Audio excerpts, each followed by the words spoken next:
Oke, untuk posisi yang lain ini sama semua, dari posisi AC, saklar wiper, tombol-tombol, saklar lampu, power window, ini sama semua. Yang membedakan di bagian kaki ini ada gas dan ini ada rem. Sementara kopling di kaki kiri ini nggak ada, jadi yang ada cuma gas dengan rem. Dan bagian-bagian yang lain yang cukup membedakan ini bagian transmisi. Di bagian transmisi ini ada posisi P, R, N, D, 2 atau S, dan ada L. Nah, ini kegunaannya apa saja, kita bahas satu persatu. Untuk bagian posisi N ini digunakan untuk berhenti ketika di lampu merah atau berhenti ketika mesin hidup. Seperti sekarang ini kita lagi berhenti dan mesin sedang hidup. Jadi kita gunakan posisi N, yaitu netral, tapi kita juga menggunakan rem tangan karena ini posisi netral. Jadi kalau jalan tidak rata, ini mobil bisa meluncur sendiri. Dan selanjutnya di bagian posisi R ini kegunaannya untuk mundur, dan cara pengoperasiannya cukup kita injak rem kaki, kita injak dan kita arahkan di posisi R, dan ini kita lepas aja di kaki pelan-pelan. Nah, ini dia akan berjalan mundur.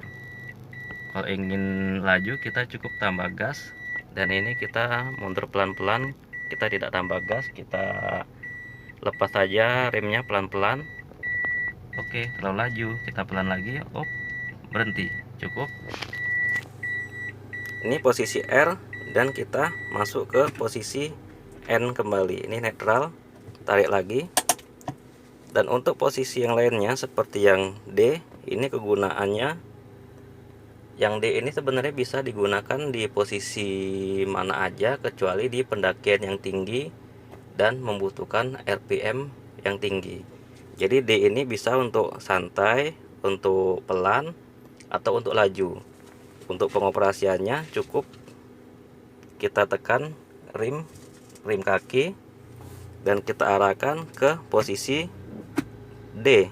Kita lepas rem tangan dan kita lepas rem kaki pelan-pelan, dan ini dia akan berjalan. Nah, seperti ini. Jadi remnya kita lepas dan gasnya nggak usah digas juga. Seperti ini dia udah bisa berjalan sendiri. Dan ketika kita ingin menambah kecepatan, kita tambah gasnya. Ini kita tambah kecepatan. Oke, selanjutnya, kita rem dulu, berhenti, set. Oke, kita berhenti. Dan selanjutnya ini kita netralkan dulu. Oke, posisi netral, tarik lagi rem tangannya.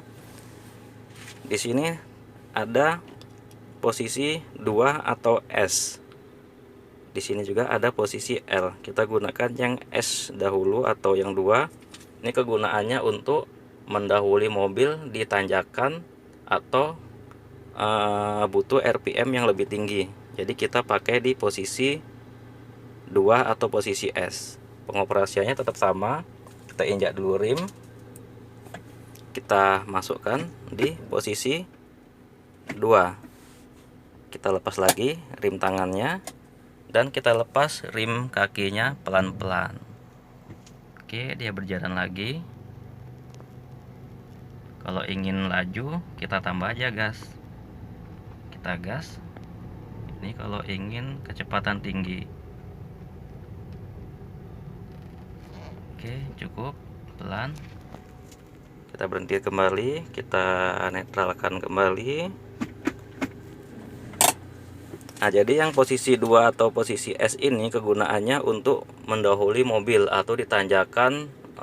Di depan ada iring-iringan mobil yang agak panjang, kita ingin gaspol atau RPM tinggi, kita gunakan posisi di 2. Dan terakhir kita ada posisi L.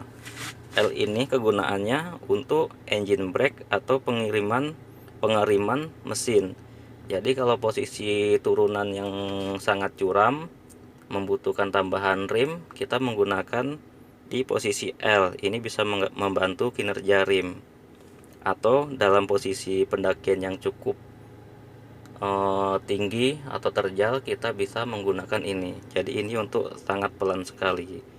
Jika kita beban berat atau pendakian yang tinggi, kita gunakan yang L.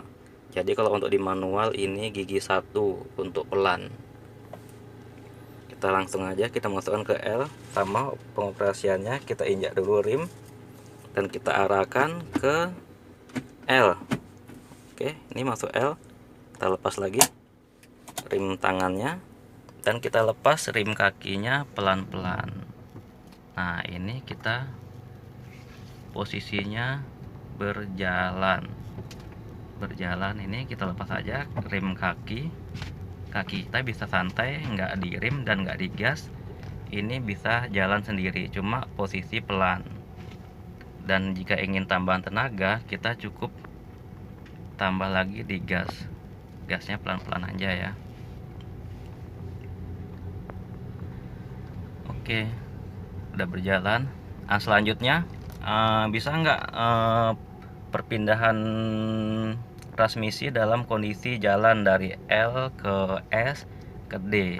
Oke, dari L ke S ke D itu bisa. Ini misalnya kita posisinya lagi jalan, kita pindahkan gigi dari L sekarang dan kita pindah ke posisi S atau posisi 2. Tinggal kita tambah aja, masukkan ke 2. Oke, ini lanjut aja. Jadi nggak perlu direm juga, bisa lanjut aja.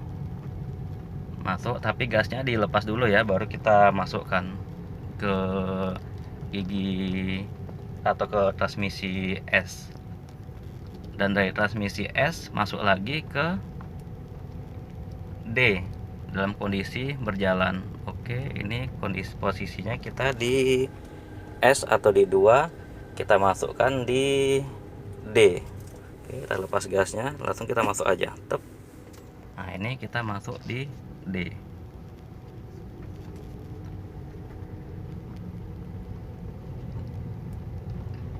Dan sekali lagi untuk posisi D ini bisa di mana aja. Maksudnya kalau jalan rata atau tidak membutuhkan RPM tinggi, untuk santai kayak gini bisa, untuk sangat pelan lagi bisa, untuk laju juga posisinya di D. Cuma kalau kita untuk nyalip mobil atau untuk pendakian itu kita pakai di S atau di 2. Kalau pendakiannya lebih tinggi lagi, lebih cukup yang memerlukan cukup tenaga lebih, kita pakai di posisinya di L. Oke, ini sudah berjalan. Oke, kita berhenti dulu. Oke, kita berhenti, kita masukkan di posisi N. Oke, sekarang posisi N, kita tarik rem tangan. Nah, jika kita ingin parkir, kita di posisi P, ini parkir yang nggak bisa digerakkan. Ini posisi P, posisi mesin mati. Nah, begini, ini walaupun kita lepas rem tangan, ini tetap mobilnya tidak bisa bergerak. Ini dalam kondisi mesin mati, kita parkir di posisi ini. Kalau sekarang mobil saya lagi hidup, karena cuma untuk contoh aja. Ini lagi panas, mematikan mesin, panas sekali. Oke, kita jalan lagi, kita injak lagi di rim, ini netral, kita masuk aja langsung ke D. Ada yang lupa satu lagi, ini untuk tombol hitam, ini fungsinya untuk memindahkan transmisi dalam posisi mesin mati. Jadi kalau mesin mati, ini transmisi tidak bisa dipindah kemana-mana, kecuali kita pencet ini dan kita pindahkan transmisinya. Pertanyaannya, untuk apa pindahkan transmisi dalam posisi mesin mati? Kan udah mati, udah parkir.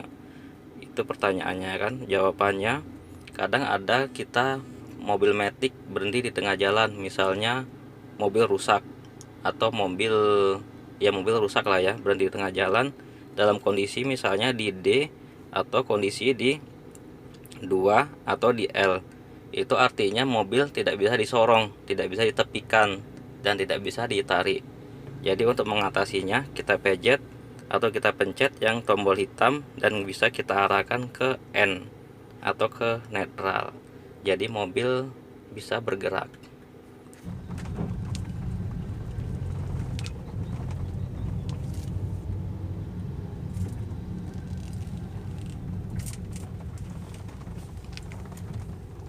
Ini jalan jelek ini juga kita bisa pakai transmisi D. Jadi nggak perlu kita ganti ke transmisi S.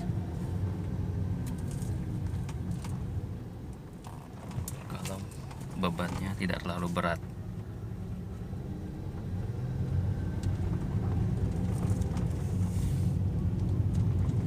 Nah, kalau menyalip mobil posisi jalan rata seperti begini nggak perlu kita ganti ke S, cukup di D, itu nggak ada masalah ya.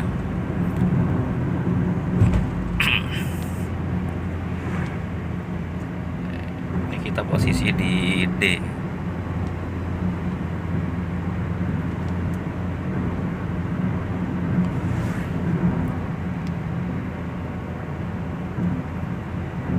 Jadi kalau jalannya rata seperti ini cukup D terus dari awal sampai ke tujuan. Ini kita pakai D terus, kecuali jalurnya naik turun mungkin kita pakai D, pakai S, dan pakai L. Kalau ini nyali posisi kayak gini ini masih enak pakai D.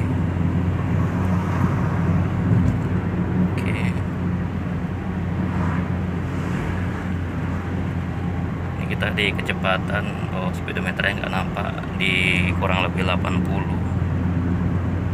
Kita masih bisa pakai D. Nah, untuk posisi berhenti di lampu merah seperti ini,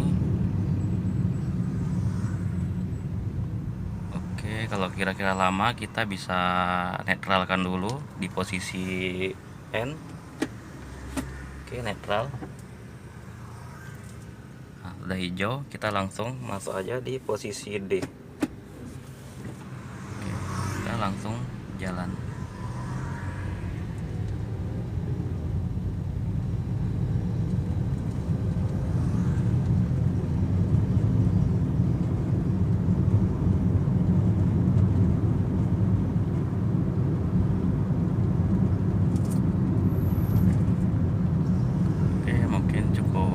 Sekian video kali ini, mudah-mudahan bisa membantu untuk teman-teman semua yang mau belajar matic, baik yang pemula ataupun yang sudah biasa pakai manual.